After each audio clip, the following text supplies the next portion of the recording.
মহাকাল যিনি শ্মশানে ঘোরেন তার ছায়া সঙ্গী হলো কুকুর।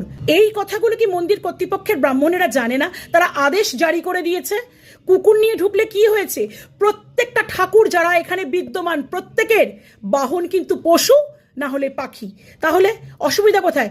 মূর্তি গড়ে আপনারা রেখে পুজো করতে পারবেন, কিন্তু যখন তারা সশরীরে আসবে তখন তাদেরকে দূর দূর দূর দূর করবেন কেন? কিসের জন্য? পশু ঢুকতে পারবে না কেন? মানুষের একার কপিরাইট আছে ঈশ্বরের উপরে? মানুষ সব ভোগ করবে, পুরো পৃথিবীতে মানুষ রাজত্ব করবে, আর পশু পাখি গাছপালা মানুষ সব শেষ করে ফেলবে। তাই না?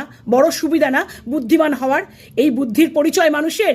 যে বুদ্ধিমান সে সবাইকে নিয়ে চলে, সবাইকে ভালোবেসে চলে, সবাইকে রক্ষা করে চলে। মানুষ কাকে রক্ষা করে, কাকে ভালোবাসে? নিজেকে ছাড়া শুধু নিজেকেই রক্ষা করে চলেছে মানুষ এই পৃথিবীর বুকে।